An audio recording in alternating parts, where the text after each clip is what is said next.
Hi, everyone. The topic for today is ultrasensitive RNA-ish for cancer biomarkers. I have the numbers up here just in case you had trouble joining the call.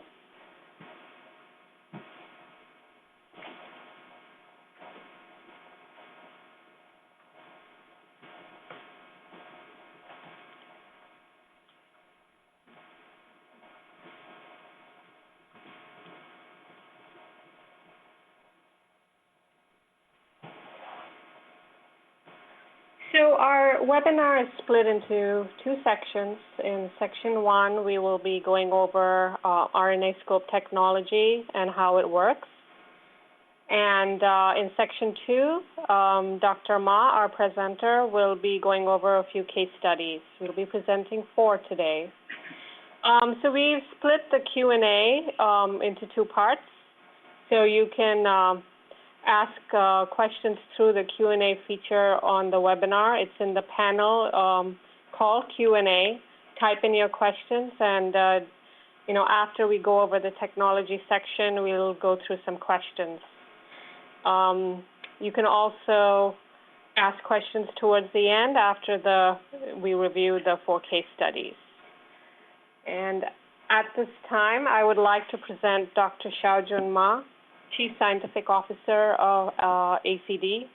Dr. Ma has 15 years of experience in cancer biomarker research. He has developed various biomarker assays for cancer diagnostics. Xiaojun, Dr. Ma, you have the floor. Thank you, Vicky, for the introduction. Hi, everyone. Thanks for joining this webinar. Today, I will be talking about a new technology called RNAscope for ultrasensitive RNA in situ detection. I will show you how this technology can be extremely useful in overcoming some of the key challenges in biomarker research, especially in cancer biomarker studies. So I'll start with an introduction to the RNAscope technology. In situ hybridization is not a new technique. It has been around for over 40 years. It started out using radioactive labeled probes to detect specific nucleic acid sequences in cells and tissues. Over the years, numerous improvements have been made to improve the performance of RNA-ish. This includes the introduction of non-radioactive probes, such as fluorescent label probes, or more recently, chromogenic detection systems. However, fluorescent label probes and chromogenic detection systems are not as sensitive as radioactive label probes. So numerous improvements have focused on improving the sensitivity of non-isotopic in situ hybridization. This includes in situ PCR, where you amplify your target RNA with PCR before you apply in situ hybridization.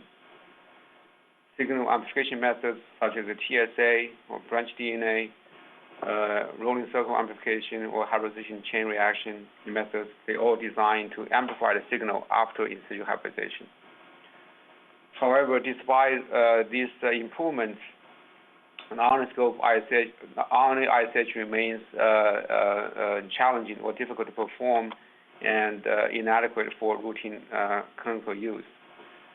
So for this reason, ACD has been working on a new technology called RNAscope, and we developed this technology in 2010 and commercialized the technology in 2011.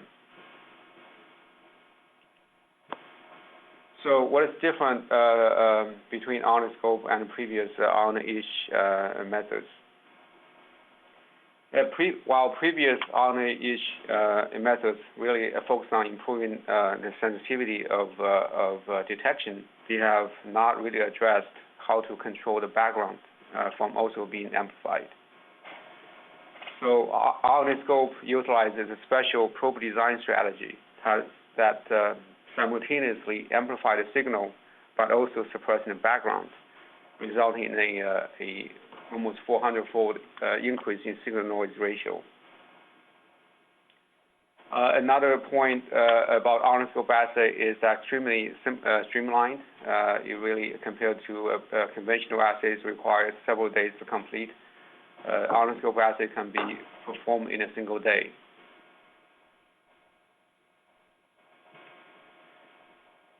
So as I mentioned, at the core of RNAscope technology is the unique probe design, and this slide explains the probe design strategy. The RNAscope probes consist of a series of what are called Z probes. Each Z has 3 sections, and the lower part of the Z is a region of 28 to 25 bases, which is complementary to a target RNA. And the upper part of the Z is a 14-base tail sequence, which is recognized by the signal amplification molecule.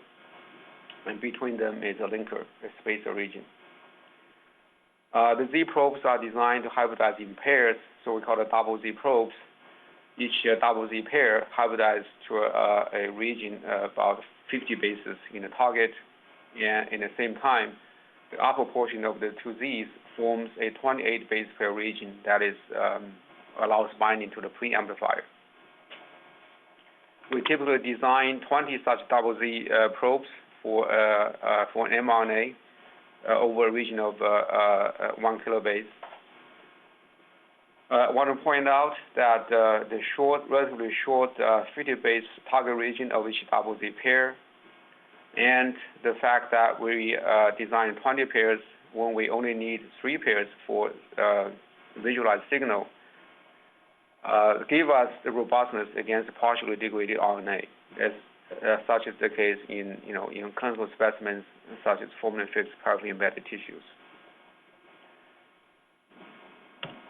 So how RNAscope achieves simultaneous signal amplification and background suppression is explained in this animation. And here we have the target RNA shown at the bottom, and then we hybridize our double Z probes to the target. And then we hybridize the preamplifier, which utilizes the 28 base pair binding sites formed by the double Z for stable binding. And then we hybridize the amplifiers to the preamplifiers, and followed by hybridizing the label probes to the amplifiers. So through this serial hybridization events, we can attach 400 label molecules per double Z binding site. As I mentioned earlier, we typically design 20 double Z probes along the length of 1 kb in an RNA. So this allowed us to attach up to 8,000 label molecules per target RNA. So this is the reason we are achieving strong sensitivity, very high sensitivity, and strong signal.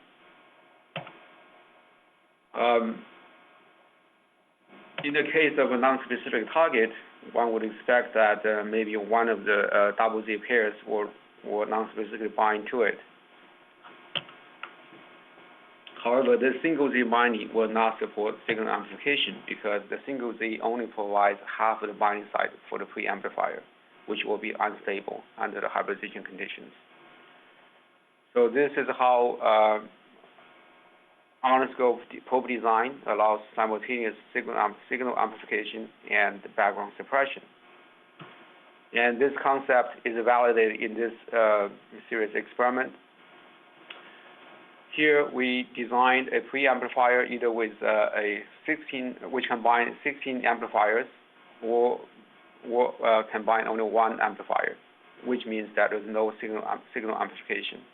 The target probe was against a ribosomal 18S RNA. Because there's a high level expression, even without signal amplification, you can see a faint green fluorescence in the cytoplasm, indicating detection of the ribosomal RNA. However, with the 16X amplifier, you almost see a linear increase in fluorescence intensity, demonstrating that you are achieving a linear signal amplification as we have predicted. To demonstrate that a double Z binding, or the binding of the two probes in a pair, is required for generating signal, we did the following experiment. We used either the left Z probe of each double Z pair, or the right Z probe of the pair, and hybridize for the cells. And on the right-hand side is the negative control, using a probe against a sense probe against 18S ribosomal RNA. As you can see here, no signal was detected using single Z probes in this experiment, indicating that a double Z simultaneous binding by the double Z probe is required for generating a detectable signal.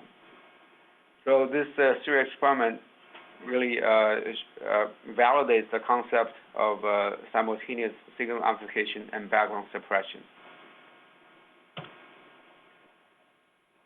The RNAscope probe design enables a very easy way to detect multiple species, RNA species. In fact, there are two ways to do that. One is that for multiple targets, for each target, we can detect, you can attach a different tail to the probe, and that each tail is recognized by a different signal amplification system and detection system. So you can detect up to 4 different targets in the discrete color channels, such as in a fluorescence assay. A second way of detecting multiple RNA species is by attaching the same tail to all the target probes in the group in the genes of interest. In this way, you can generate a pooled signal for your gene of interest. And this strategy is quite useful, for example, when you are trying to detect multiple species, subtypes of HPV, for example, or to try to detect circulating tumor cells by combining multiple epithelial markers to give you to allow a strong, intense staining of CDCs. Here's an example of a multiple fluorescence assay using RNAscope technology. The probes used are beta-actin, HPRT1, LPLP0, and PPID. Since beta-actin is highly expressed, you detect a almost homogeneous staining of red signals in the cytoplasm. In contrast, the other 3 genes that we're detecting them as a discrete colored dots in the cytoplasm, indicating these probes act independently to hybridize to the targets. By using a detection system, for example, using label probe attached to a chromogenic enzyme, then we have a chromogenic RNAscope assay. So this experiment compares a chromogenic RNAscope assay versus isotopic ISH in the detection of IGF-BP3 in Kupffer cells in the liver. On the left-hand side, as I mentioned, it is using the staining by the chromogenic RNAscope assay. And as I mentioned, the RNAscope probes are just standard oligo probes. With a 10-minute chromogenic reaction, we detected a strong, specific staining of Kupffer cells, whereas with a very clean background in the other cells. In contrast, with the S35 labeled radioactive label probe, you do detect enrichment of signals around the Kupffer cells, but you also see a lot of background staining in other areas of the tissue. And also, to detect this amount of signal required exposure of 48 hours of autoradiographic exposure. So RNAscope allows you to detect more signal with much less background, and which is much faster detection time. Here's an example comparing a chromogenic RNAscope assay versus a state-of-the-art non-isotopic ISH. This experiment is actually performed by an expert in non-isotopic ISH, Jake Estes at NCI. when RNAscope was used to detect SIV, very strong intense staining was visible even under low magnification. In contrast, using the traditional non-isotopic ISH, the signal was barely visible under 5x, which will require you to visualize under much higher magnification. So this is consistent with expected 100-fold more sensitivity by RNAscope versus traditional-ish.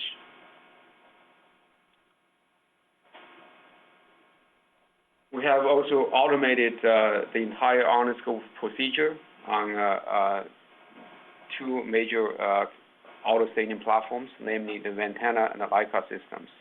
Basically, you can load in unstained FAP tissue slides onto this instrument with a push of a button.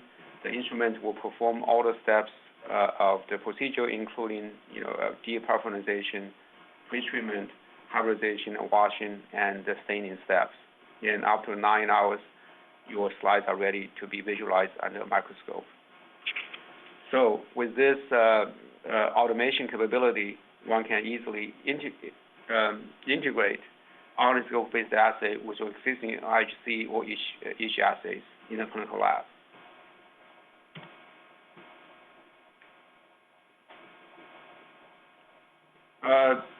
One feature I alluded to earlier is that RNAscope staining slides, the signals appear as a punctate dots in the cytoplasm. So this allows a way to quantify the amount of the abundance of your target transcripts in a cell. And this is demonstrated in this experiment. Here we stain HeLa cells with the probe against HER2 in green, and the red cytoplasm was staining against the 18S ribosomal RNA. So we counted the green signals in each cell for about 100 cells. We come up with an average of 14 dots per cell. The same cell culture was also analyzed by a traditional lysate-based assay. In this case, we're using a quantigene assay to measure HER2 mRNA together with a standard curve. And from this, we estimated that the absolute copy number for HER2 mRNA in the HeLa cells is about 17 copies. So these two estimates by RNAscope and the quantigene matches very closely, indicating that one can simply count number of RNAscope spots in the on the staining slides to get an estimate of get a quantification of your RNA targets on a single cell basis. So counting RNA signals by hand is tedious and also error-prone. So we have worked with image analysis experts in a company called Definiens to develop a dedicated software for RNAscope analysis. We call it RNAscope Spot Studio. Here's a screenshot of the software. And in the middle part of here is an image of RNAscope staining slides. And in the red outlined region is a region of interest defined by the user. And the software goes in to find all the cells in the region and also identify all the signal spots in the region as well. And the software then outputs for every cell the estimated number of spots. The software also allows you to visualize the distribution of the number of signals per cell across the population you have selected, give you a quick view of cell-to-cell variation in the expression levels.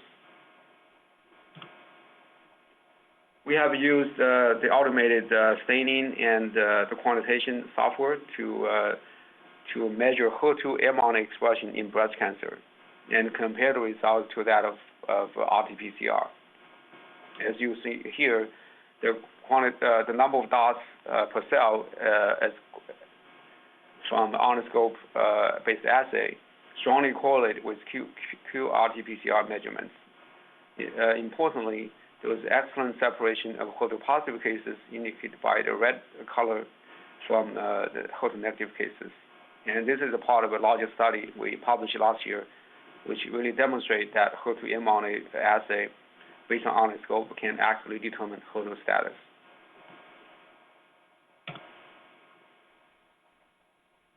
So one thing about the RNAscope assay is virtually universal. You can apply to any gene in any genome for any tissue. And for any probe, a new gene, new target, we can design and develop the assay in 2 weeks. As of July last month, we have our probe catalog has reached over 4,000 probes for a wide range of species, and including both coding and non-coding RNAs. As an example of this universal assay, here we detected PPIB, housekeeping gene expression in a panel of mouse tissues. As you can see here, highly sensitive and specific detection of PPIB was demonstrated in all tissues we've tested. So to summarize this part of the talk, the RNAscope technology brings several important benefits. The first one is the single molecule sensitivity, which really is the most sensitive RNA situ hybridization platform on the market yet. For every RNAscope probe, there is a built-in background suppression mechanism, so you can increase your specificity of detection while maintaining a very low or no background. After RNAscope assay, there was excellent morphology preservation. You can map and quantify your target RNA at single-cell resolution in native tissue context. And the ability to measure multiple RNAs at the same time also allows you to provide a molecular context of your target of interest, to ask you questions like, what other genes are expressed together with my gene of target, and what are different genes are expressed in the same cells or in neighboring cells in the tissue. The assay is virtually universal. It can be applied to any gene, any species, any tissues. Especially it works for formalin-fixed paraffin-embedded tissues, which is the most common clinical specimen type. A new probe can be designed and manufactured in 2 weeks. And RNAscope has multiple assay formats to fit your particular experimental design with different detection channels, for example, brown detection or red chromogen detection. You can use a duplex chromogenic assay to detect two targets. You can use multiplex fluorescence assay to detect up to 4 different targets. The assay has been automated on Leica and Ventana systems to enable higher throughput and enable assay standardization across between labs. So this concludes the first part of the talk. I think. Thank you, Dr. Ma. Let me see if there are any questions.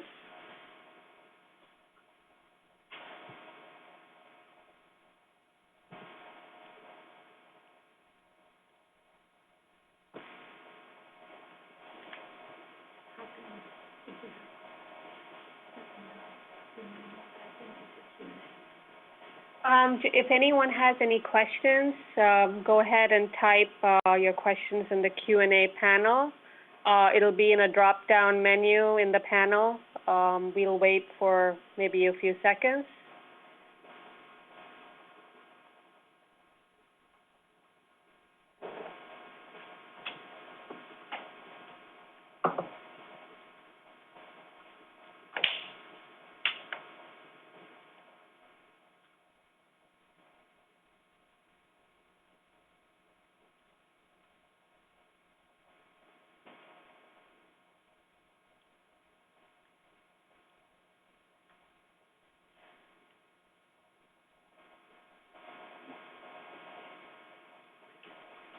Okay, we'll move on.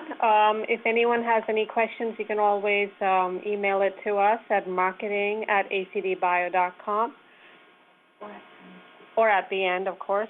We are taking more questions at the end. So please go ahead and ask any questions if you have. I'm Dr. Ma, if you could continue.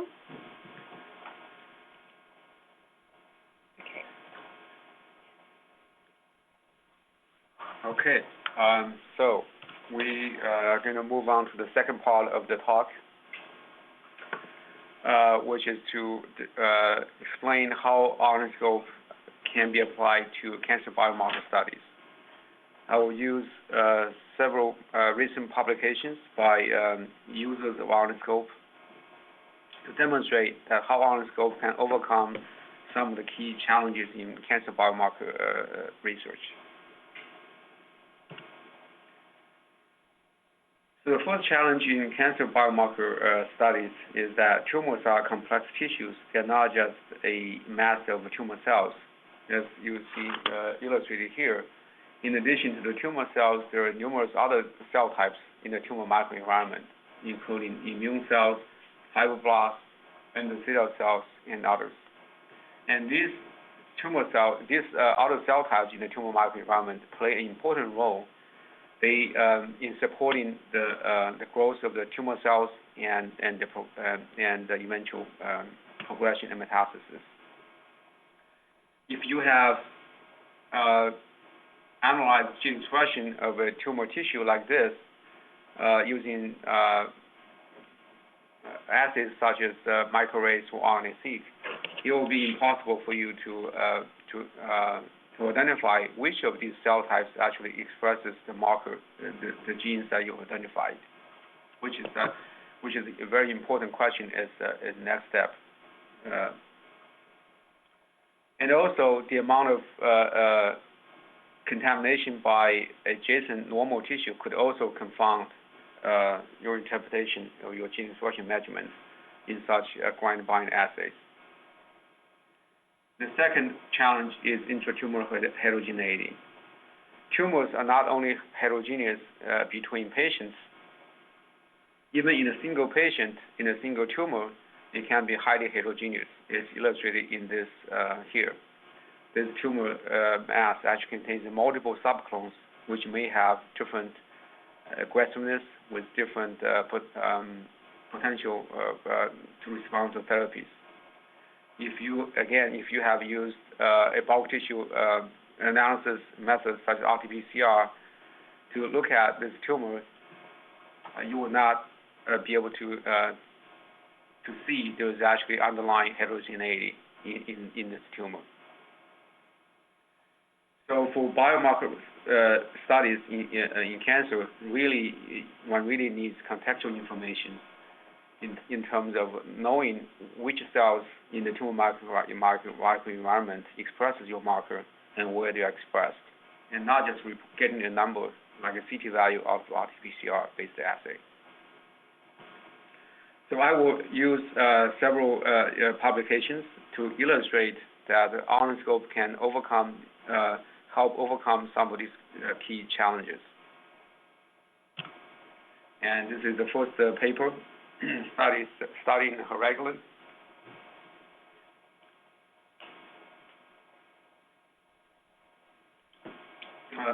Studying Hereglan expression in head and neck squamous cell carcinoma. The authors of this paper previously have demonstrated that HER3 is constitutively activated in head and neck squamous cell-derived cell lines by high-level expression of Hereglan, the ligand for HER3, via an autocrine signaling mechanism. This is an important finding because a phase 1 clinical trial have demonstrated that response to anti-EGFR1 HER3 antibody may be associated with high HRG expression. So the question is, does high HRG expression define a subpopulation of head and neck squamous cell carcinoma patients which have activated HER3, which may be targeted by anti-HER3 therapies?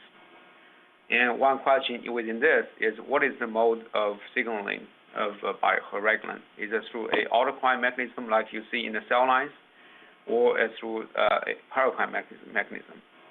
So the authors used RNAscope to study this question. This is a figure from this paper.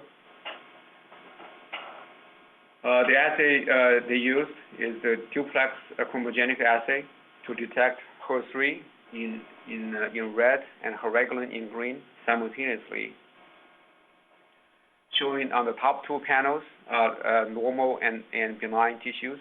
And in these tissues, you see that the two discrete population of cells, one staining mostly for HER3, and one population of cells stains strongly for heregulin, indicating that in these tissues, the heregulin signals through a paracrine mechanism. On the lower part of left part of this figure is a well-differentiated head and neck squamous cell carcinoma. In this case, you also see a discrete, non-overlapping population of cells expressing either heregulin, green color here, in the basal layers, tumor cells, and also in the center part of the tumor cells expresses HER3 only. Again, indicating in this tumor, in this type of tumor, the heregulin signals primarily through a paracrine signaling mechanism. In contrast, in a poorly differentiated carcinoma, squamous cell carcinoma of head and neck, you do not see separated population of cells expressing, heregulin or HER3. Instead, most of the cells express both the ligand heregulin and HER3, clearly indicating a autocrine signaling mode in this type of tumors.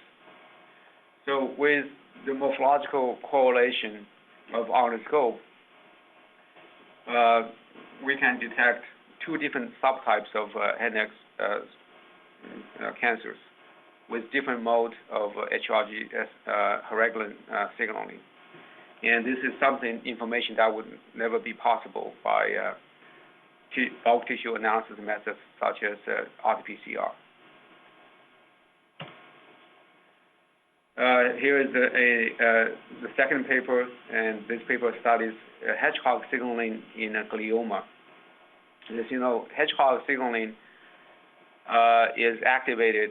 The pathway is activated in multiple cancer types, including colon, lung, pancreatic cancer, gliomas, and has been validated as an anti-cancer drug target. So the question the authors in this paper studied is that in gliomas, what are the cells that generate Hedgehog, the ligand, the signal? What are the cells that respond to ligand? The authors used a combination of antibody-based multiple immunofluorescence assay with RNAscope assay to look at the mode of Hedgehog signaling. And one of the reasons the authors use RNAscope is because the antibody against GLIA1, which is a target of the Hedgehog signaling, does not perform well. It gives a very faint staining by immunohistochemistry and give no detectable signal by immunofluorescence. So this is a result of the multiplex immunofluorescence staining in gliomas. Because in glioma, it was difficult to identify the tumor cells from non-tumor cells, they had to use an antibody against IDH1, here labeled as R132H, to label the tumor cells. And in this series, the tumor cells are marked in red, and Silent Hedgehog was detected in green.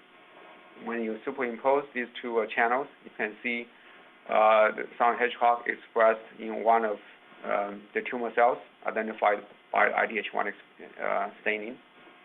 Likewise, the receptor for Silent Hedgehog patch 1 is also expressed in the subpopulation of tumor cells. In a double fluorescence, immunofluorescence, for both Silent Hedgehog detecting in green and patch 1, you see that these two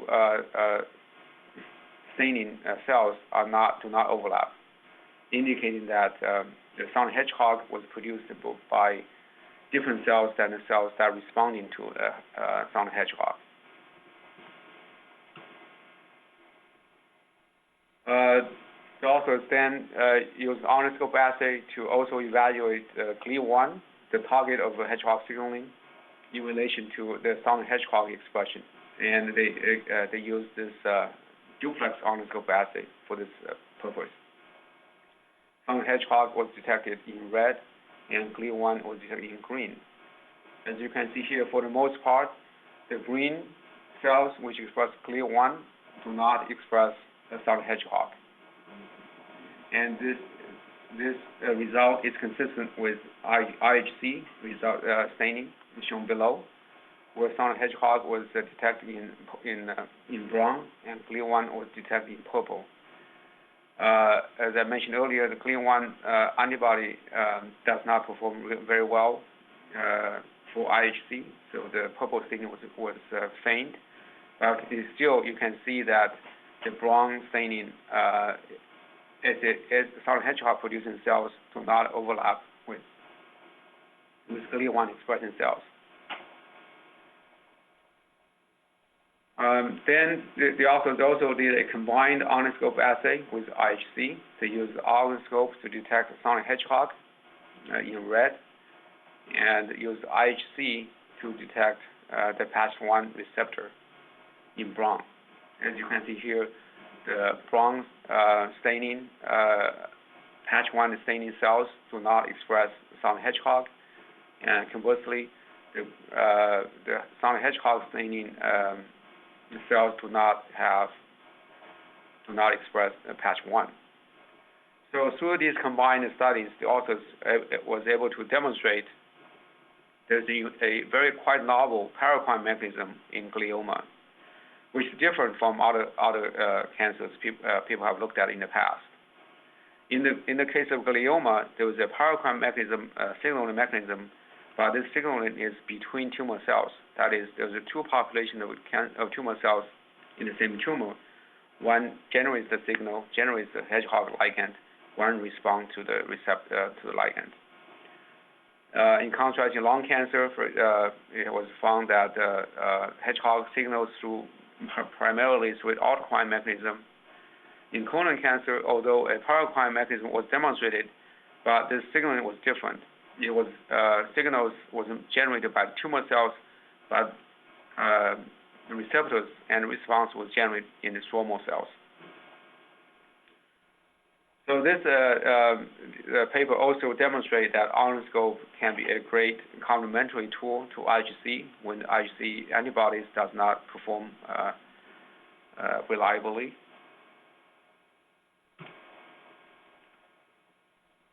Okay, here's the third paper.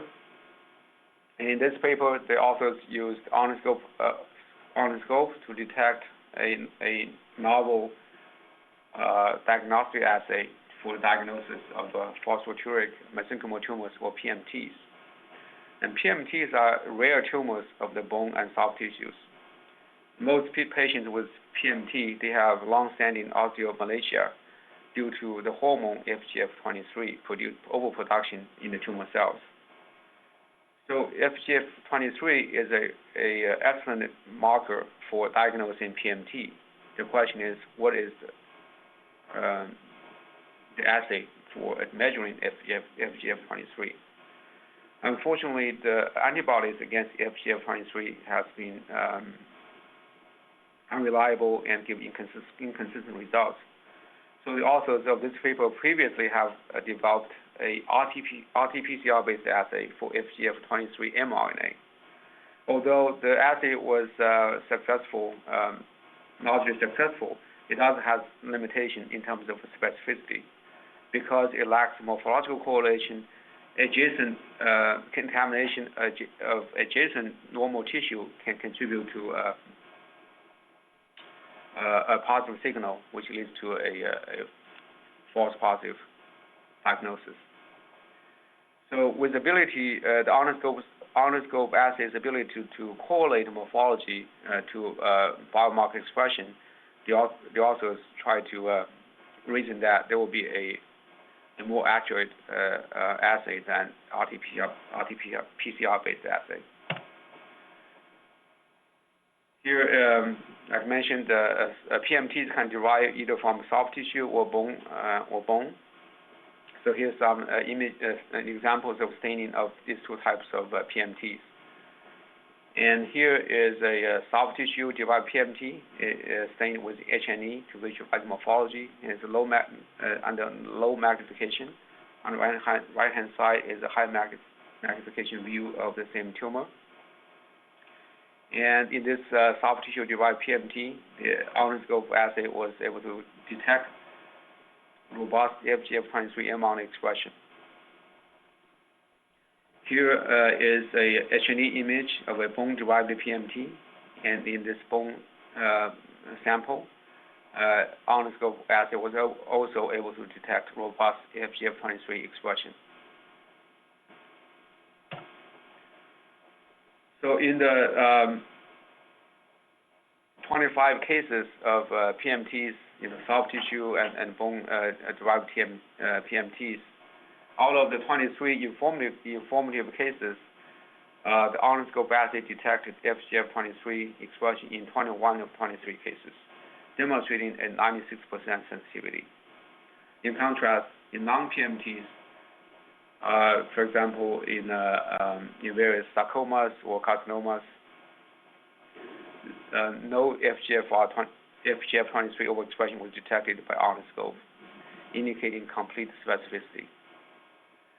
It is interesting to note that in some bone-derived, in this case, aneurysmal bone cyst tumors, even though the tumor cells themselves are completely negative for FGF23 expression, there were occasional neighboring cells, osteocytes, that express FGF23, which could explain some of the false positive results obtained by RT-PCR-based assays. This is the last paper I'm going to talk about, and this paper studied FGFR1 mRNA as a biomarker for predicting sensitivity to FGFR inhibitors in lung cancer. If FGFR1 gene is amplified in lung cancer, especially in squamous cell lung cancer, is amplified in between 10 to 20%. And this is in contrast to in adenocarcinomas, where gene amplification is very rare, only occurs in 1 to 3%. It has been reported that FGFR1 gene amplification can predict response to FGFR inhibitors. So then the authors in this study asked,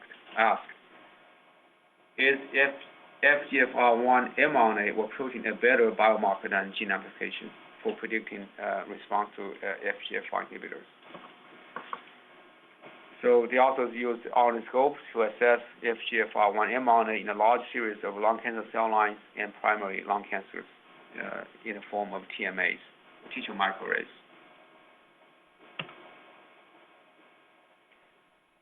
Here's some examples of staining, and here on the left column here is an example of a gene-amplified positive case where you see strong, robust FGFR1 mRNA expression as well. They also gave a score of 4+ for this particular tumor.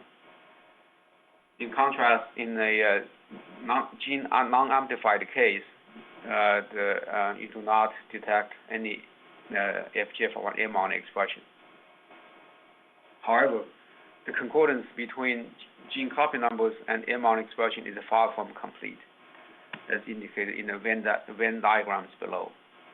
And in this cohort, about 151 patients, there were 13 cases, tumors were found to be gene amplified. In contrast, there were 44 cases were found to be mRNA, strongly expressing mRNA for FGFR1. In particular, almost 50% of the gene amplified cases do not have mRNA overexpression. And also, most of the mRNA-positive tumors, they do not have gene amplification. If you look at the adenocarcinomas and large cell carcinoma subgroup, you can see here none of the tumors have gene copy number increases for FGFR1, while 13 of them have strong overexpression of mRNA. So RNAscope-based RNA assay for FGFR1 mRNA can identify significantly more FGFR1 positive tumors. So the question then becomes, is overexpression of FGFR1 mRNA predictive of drug sensitivity to FGFR1 inhibitors, independent of gene copy number changes? And this is demonstrated in cell line studies. They have measured drug sensitivity against ponatinib in 47 lung cancer-derived cell lines, and the cell lines are sorted by their IC50 values. So the sensitive cell lines are on the left side, and the drug-resistant cell lines on the right-hand side. So as you can see here, the gene copy numbers tend to be higher in the drug-sensitive cell lines versus the drug-resistant cell lines. The FGFR1 protein has an even stronger correlation between expression of the protein and the drug sensitivity than the gene copy number.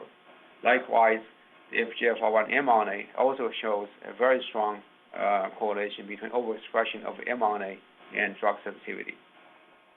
And this is quantitatively assessed in a ROC analysis.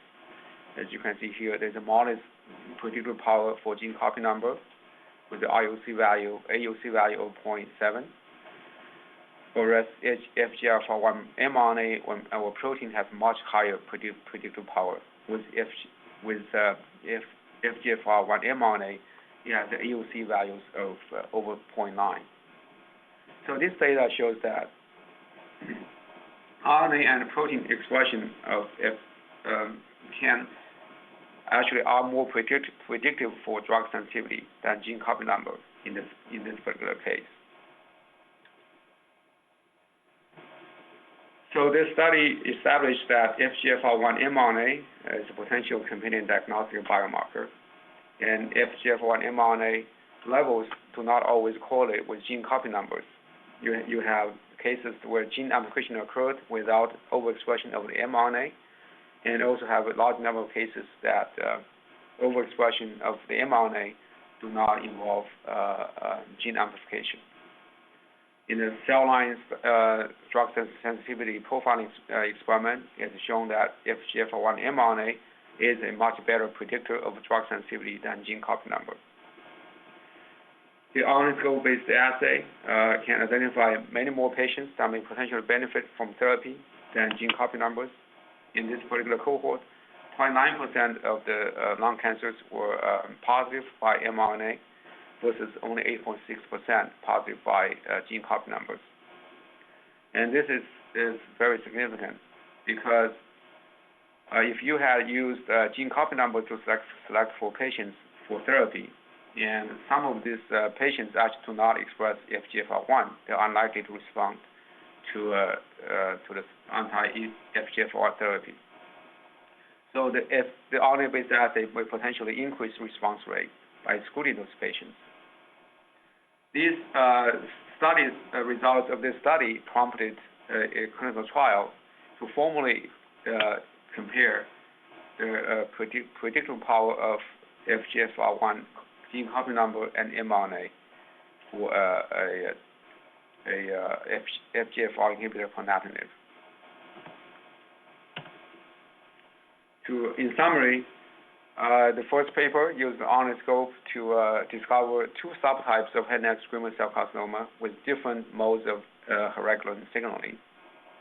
The second paper used IHC together with RNAscope to demonstrate a novel paracrine signaling mode in Hedgehog signaling in gliomas.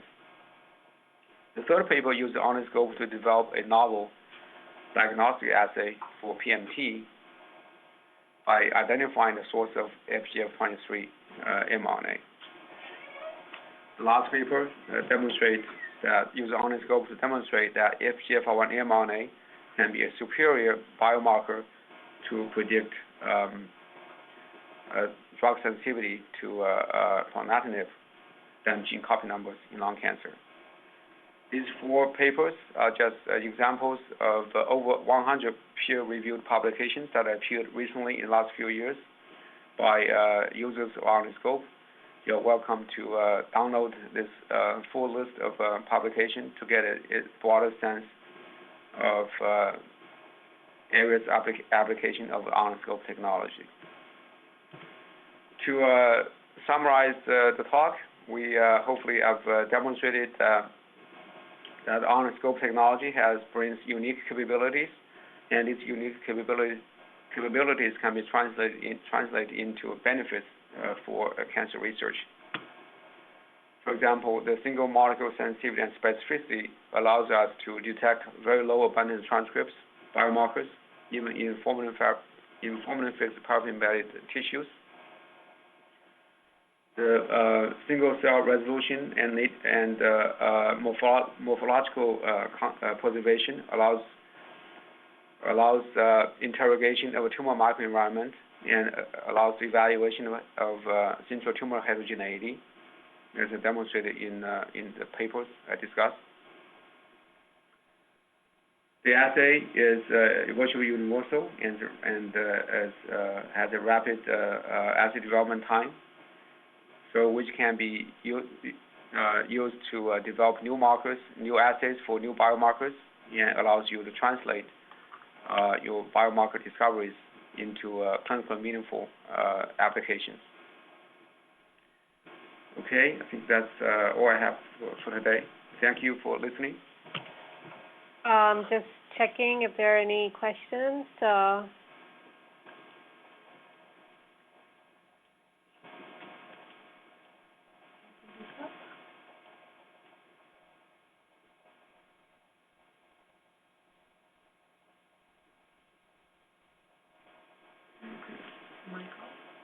Okay, we have 2 questions at this point.